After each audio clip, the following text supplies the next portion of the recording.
Cast your mind back to a horror sequel that looked at one monster stalking a dark hallway and decided the scarier version was a full-blown war on a colonized moon fought by people who were sure they'd already won it. That was Aliens. Fox released it in the summer of 1986, 7 years after the original Alien locked one crew in a corridor with a single creature. The sequel's answer to that was more Marines, more guns, and a lot more monsters. Sigourney Weaver plays Ripley, the only person on this mission who already knows exactly how bad it can get, and still climbs on the dropship. Michael Biehn is Hicks, a corporal who keeps his squad alive long after the mission falls apart. Bill Paxton is Hudson, the loudest Marine on the ship right up until the shooting starts. Rounding them out was Jeanette Goldstein as Vasquez, Paul Reiser as Burke, and Lance Henriksen as Bishop, the synthetic nobody quite trusts. Here are 15 weird facts you never knew about the making of Aliens, ending with a detail that has been sitting inside the film's own sound design for 40 years and almost nobody has checked. 15. Jeanette Goldstein auditioned for the wrong movie. Jeanette Goldstein heard Cameron was casting something called Aliens and assumed it was a gritty drama about immigration. She showed up to audition for a hardened space marine in a short skirt and heels. Cameron cast her anyway. He needed someone who could physically read as a colonial marine, and she could. Then the writers heard how she had landed at the audition and handed Hudson a new line.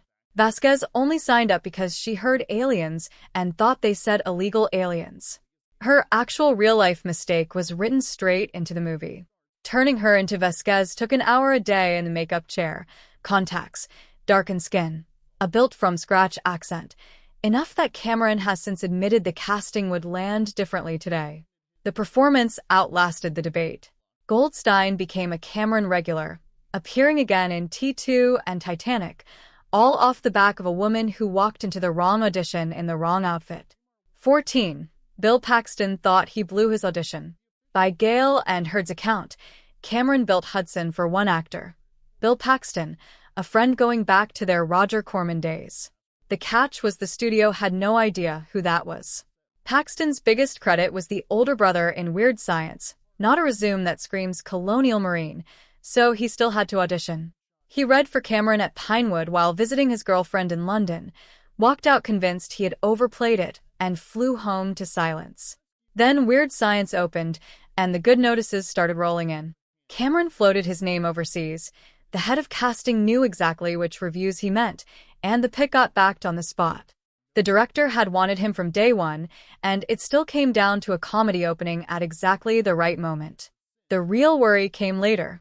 Hudson talks the biggest game in the room and falls apart the fastest once the shooting starts, and Paxton was convinced audiences would spend the whole film waiting for him to die. He had it backwards. Hudson cracking was the release valve. He said out loud what everyone watching was already feeling. The way Paxton saw it later, for every Ripley or Hicks, there are a million Hudsons. 13. James Remar was fired and replaced overnight. James Remar was originally Corporal Hicks. Walter Hill helped him land the audition, and he showed up to Pinewood ready, even painting his chest armor with a heart and a padlock. Then he shot the wrong movie. Literally. Remar fired a weapon somehow loaded with live rounds through a soundstage wall and into Frank Oz's little shop of horrors set next door. Nobody was hurt, but nobody was thrilled either. That was not even what got him fired. About 2 weeks in, Remar was arrested in London for drug possession. The official line was creative differences. The truth was serious enough that producers pushed to have him deported rather than let it play out in a British court, which by Gale and Hurd's account spared him 8 to 10 years in an English prison. Michael Biehn got the call on a Friday night. Was his passport current? He said yes, flew over, and was on set Monday with no boot camp and no rehearsal. He inherited Remar's armor exactly as it was and hated it, saying the padlock heart made him look like he had a bullseye on his chest. The strange kicker, Remar never fully left the movie. There is one wide shot in the alien nest where the figure walking away from camera had been fired weeks earlier. 12. Sigourney Weaver was injured by safe glass. To rescue Newt, Ripley had to tear the child out of the alien nest barehanded, ripping through a wall of prop glass Cameron promised was the harmless kind. Weaver touched it first, decided it looked plenty sharp, and said so. Cameron did not argue. He grabbed the nest and shredded it with his own hands, no cuts, no problem. So she went in and did it exactly as written. Then she looked down, and her hands were covered in blood. Her explanation for the difference: she just was not as tough as her director. She tells it as a warm story, which tracks, given they have been making films together ever since through the Avatar series. The lasting takeaway for her: anytime a director swears something is perfectly safe, she assumes the opposite. 11. The power loader was completely redesigned. Cameron built the power loader twice. The second version only exists because he did not want it to look like he was borrowing from Star Wars. Ripley's cargo rig started out on 4 legs. Then The Empire Strikes Back arrived in 1980 with its AT-AT walkers, and Cameron scrapped the whole idea. The 4-legged version survives only as a paragraph in the novelization. For the 2-legged replacement, he consulted Sid Mead, the visual futurist known for Blade Runner and Tron. Small problem: Mead's old industrial walking machine artwork was part of what had inspired the AT-ATs in the first place. Cameron ran from Star Wars straight into the man who helped shape it. The design that made the film was ultimately Cameron's own. The finished rig weighed around 600 pounds, was so front-heavy it kept face-planting in rehearsal, and required stuntman John Lees hidden inside, working the legs while Weaver rode on top, what Cameron described as the old trick where a dad lets his kid stand on his feet to walk. 10. H.R. Giger was never asked to return. H.R. Giger, the man who designed the most influential movie monster ever put on screen, did not touch a single creature in Aliens. Nobody called him. He was in Los Angeles working on Poltergeist 2 and only learned the sequel was happening once it was already rolling in England. It stung. He said later that a second Alien film was the one job he would have jumped at. Cameron's reason was simple: he wanted more control over his version. Giger got paid for the use of his design, just not the call to help build it. The job went to Stan Winston, fresh off the Terminator. The Warrior alien stayed close to Giger's original, with performers moving like predators rather than a man shuffling in a rubber suit.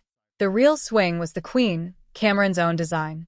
Winston's shop built just 12 suits and shot them to look like an entire horde. Giger saw the finished film and, for all his hurt feelings, loved what they did with the Queen. He just would have liked to be asked. 9. A tea break nearly shut down production. This film almost collapsed before a single alien appeared on camera, not over money or script, but over tea. Almost the whole production shot at Pinewood with a fully unionized British crew and a 31-year-old director who had no feel for how a British set ran. They did not rate him. They had loved working for Ridley Scott, and here was someone they nicknamed the Yank. Top of the friction list was the twice-daily tea break at 10 and 2 sharp. One time Cameron spent an hour filling a set with atmospheric smoke. The stage doors swung open for the tea trolley, and every bit of it drifted out before he could roll a frame. The real flashpoint was first assistant director Derek Cracknell, who kept overriding Cameron's setups badly enough that whole sets had to be rebuilt. Cameron fired him. Cracknell walked the entire crew off set mid-shoot. The crew began wearing t-shirts reading, "You can't scare me. I work for James Cameron." Weaver, the one person both sides trusted, brokered the peace. Cracknell agreed to fall in line. Cameron agreed to stop treating tea breaks like sabotage. Weaver says the crew came around devoted by the end. 8. James Horner wrote the score in 4 days. James Horner arrived in London expecting a finished cut and 6 weeks to score it. Instead, he found a film still being edited and no usable footage to work from. He pushed for more time. Gail and Heard threatened to replace him. His answer: sure, as soon as she found someone physically capable of hitting that deadline. Nobody could. Horner wrote almost the entire score in 4 days, then recorded it at Abbey Road with the London Symphony Orchestra. The climactic cue, Bishop's Countdown, he wrote overnight. Cameron then recut the finale, and Horner spent 36 hours rewriting to match. The edit chopped most of his work to pieces. Bishop's Countdown was the one piece that survived intact, and it has since been reused in roughly 24 trailers. The whole miserable job earned Horner his first Oscar nomination. The bad blood lasted about 11 years, until Cameron brought him back for Titanic. 7. Hollywood accounting created Aliens. Alien made over $100 million on a budget of $9 to $11 million. Fox accountants reported it had lost the studio $2 million. Industry's scrutiny forced them to discover a $4 million profit. Brandywine Productions sued over the missing money, and the fight settled in 1983. The settlement was the strange part. Fox agreed to develop a sequel, not because anyone believed in it, but because letting Brandywine earn off a follow-up was cheaper than paying what it already owed. Nobody at the studio actually wanted the film made. The most acclaimed sequel of its era, the one that landed Weaver an Oscar nomination, exists for one deeply unglamorous reason. A studio got legally cornered, and a beloved movie was the cheapest way out. 6. It took 16 people to operate the Alien Queen. Depending on the shot, 8 to 16 people were needed to bring the Queen to life. She stands 14 feet tall with no digital assistance available in 1986. 2 stunt performers sealed inside her torso, each worked 2 of her 4 arms. Her head ran on a separate hydraulic system, with operators cranking steering wheels from a support rig. Her jaw, teeth, and lips were pulled by cables. The first version was rubber foam and garbage bags over 2 puppeteers, built purely to test whether Cameron's concept would read on camera. When he first pitched hiding 2 men inside a monster this size, Winston's honest reaction was that the man had lost his mind. Then he figured if Cameron could picture it, they could build it. The finished Queen became one of the largest, most sophisticated practical creatures ever put on film. 5. Sigourney Weaver's salary changed Hollywood. Weaver was a genuine star by the time Aliens came around, and Fox got so nervous about her price that it told Cameron to write Ripley out entirely. Cameron refused. Fox blinked.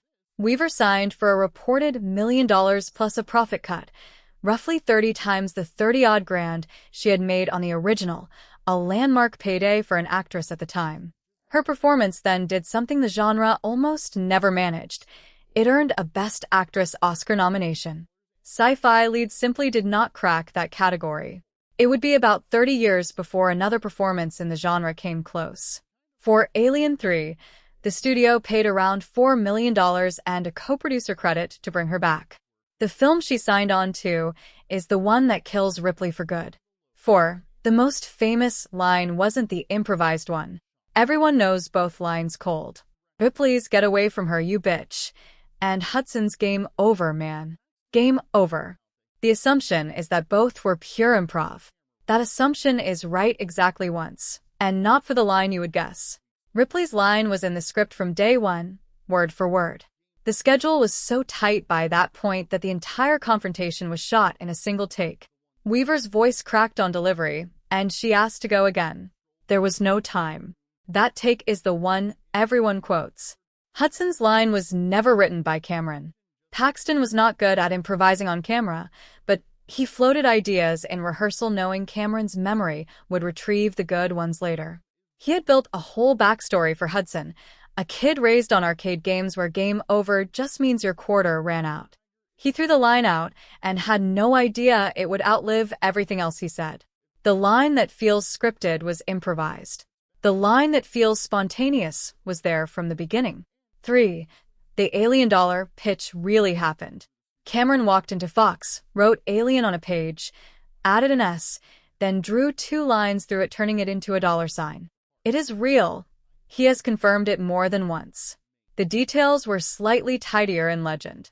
He was not at a whiteboard performing for strangers.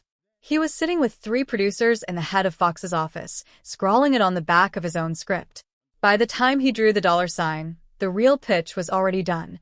The first film is one creature stalking a handful of people, his would-be Ripley, against an army. The $sign was just the punchline. He had been talked out of the whole thing beforehand by a producer who warned him it was a no-win situation. Good film. Ridley gets the credit. Bad film, his career ends. Cameron's answer was essentially that he liked the idea anyway. This from a director with 1 hit to his name, betting on a sequel nobody wanted. 2. Stephen Lang lost Aliens but won Avatar. Stephen Lang auditioned for Aliens and did not get the part. More than 20 years later, Cameron handed him the lead villain in the highest-grossing film ever made. Lang had read for Corporal Hicks and lost the role to James Remar. the same Remar who was fired shortly after. Lang was a respected stage actor with no science fiction on his resume. He gave a good audition and went home without the job. Then Avatar happened. Cameron cast him as Colonel Miles Quaritch, and the film became the highest-grossing movie in history. Lang rode the character through the sequels and became one of the defining faces of the franchise. The road back ran through a newspaper photo. Casting director Marjorie Simpkins spotted Lang in a promo for his one-man military play and floated his name. Cameron did not hesitate. He later walked Lang through that original edition in detail, unprompted, more than 2 decades after the fact. Lang calls the whole thing the world's longest callback. 1. The countdown clocks actually keep perfect time. Aliens does something almost no action film bothers with. It gives you a number and keeps it. It does this twice. When the dropship descends, a voice calls a 10-second warning and the boots hit the ground on the 10 count. Later, an automated voice announces 15 minutes until the atmosphere processor blows. Start a stopwatch at that moment, and the explosion lands remarkably close to the actual 15-minute mark. Not cinematic 15 minutes, real ones. Most films treat a countdown as set dressing, a number that means whatever the edit needs by the time it hits 0. Aliens plays it straight both times and never once draws attention to the fact. 40 years of retrospectives, and the best-kept secret in this film is not a deleted scene or a wild story from the shoot. It is simply that the numbers on screen were telling you the truth the whole time.